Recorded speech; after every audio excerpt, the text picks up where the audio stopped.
Glória a Deus, aleluia. Glória a Deus, aleluia. Digno de toda honra e toda glória, nosso Senhor Jesus Cristo. Vamos meditar aqui no Salmo 1.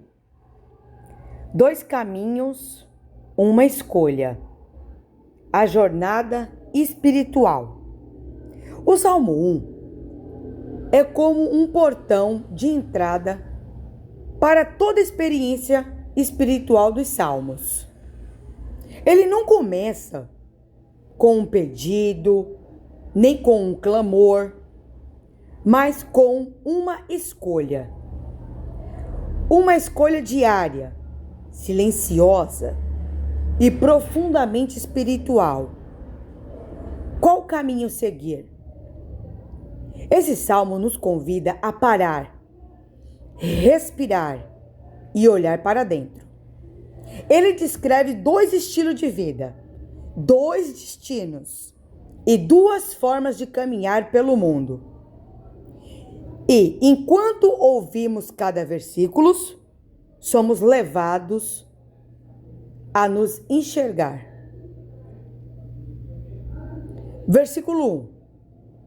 Feliz é aquele que não segue o caminho dos perversos, não se detém no caminho dos pecadores, nem se junta à roda dos zombadores.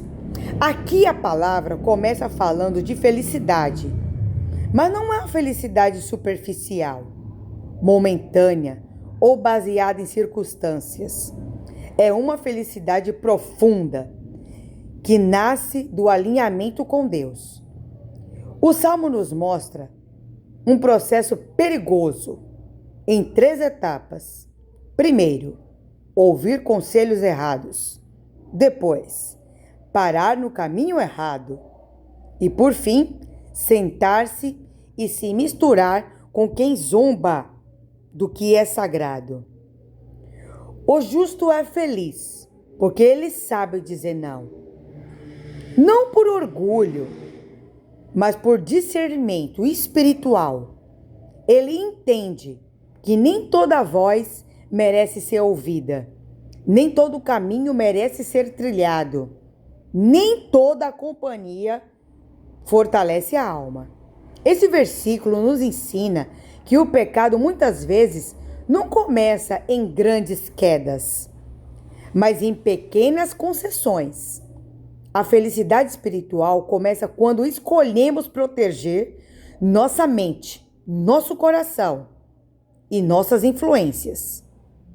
Versículo 2. Pelo contrário, tem prazer na lei do Senhor e nela medita dia e noite. Aqui o Salmo muda o tom. Ele não fala apenas do que é justo, mas do que ele ama. O justo não vive uma fé pesada ou forçada. Ele sente prazer na palavra de Deus. Meditar dia e noite não significa repetir palavras mecanicamente, mas permite que a palavra habite os pensamentos, oriente decisões e molde o coração.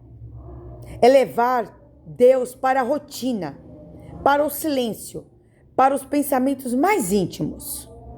Esse versículo nos ensina que transformação espiritual não acontece por obrigação, mas por relacionamento. Quando a palavra deixa de ser apenas um texto e se torna companhia, ela passa a nos guiar de dentro para fora. Versículo 3. Ele é como uma árvore plantada à margem do rio, que dá fruto no tempo certo. Suas folhas nunca murcham, e ele prospera em tudo o que faz.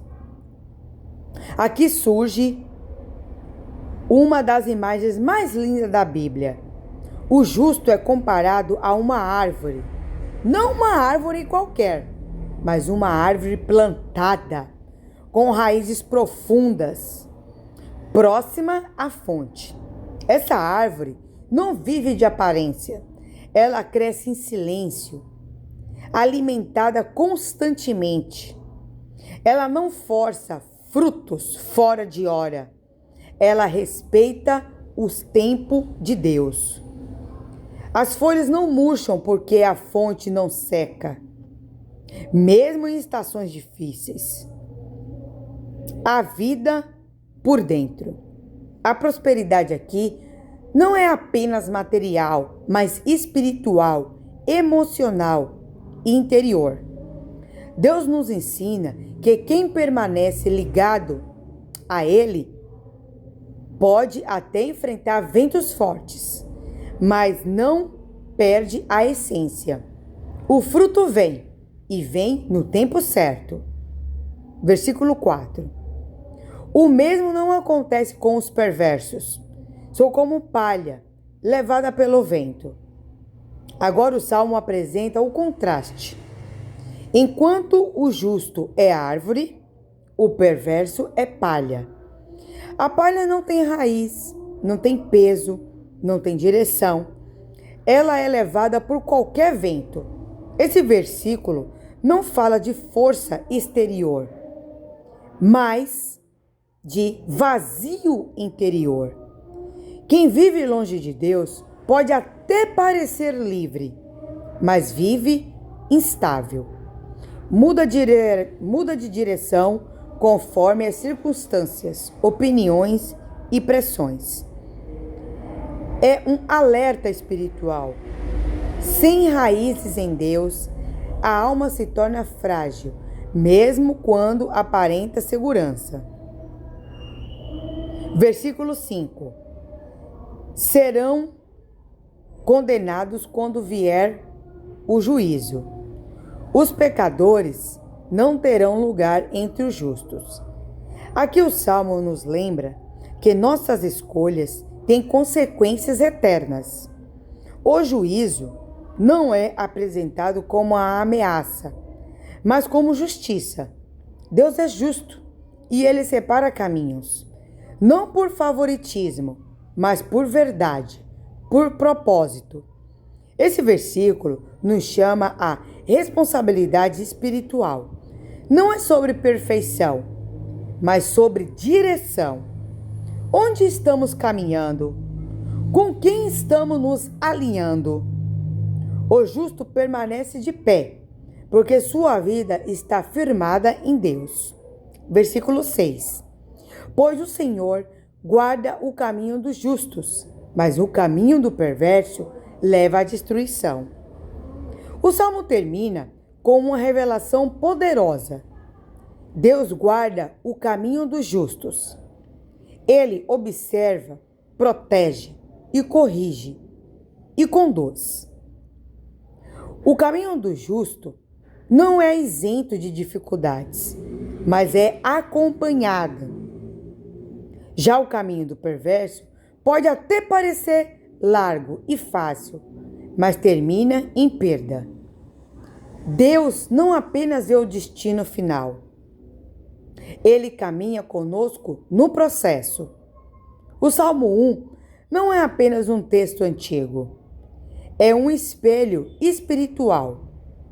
Ele nos lembra que todos os dias estamos escolhendo onde ouvir, onde parar, onde nos assentar. Ele nos convida a criar raízes, a amar a palavra, a confiar no tempo de Deus e a caminhar com consciência espiritual. E a pergunta que ecoa no coração do ouvinte é simples, mas profundo. Qual caminho estou escolhendo hoje? Esse salmo não termina quando a leitura acaba. Ele continua ecoando, chamando, convidando. E cada vez que voltarmos a ler, descobrimos algo novo. Porque a palavra de Deus é viva. E quem escolhe o caminho do Senhor nunca caminha sozinho. Aleluia! Glória a Deus!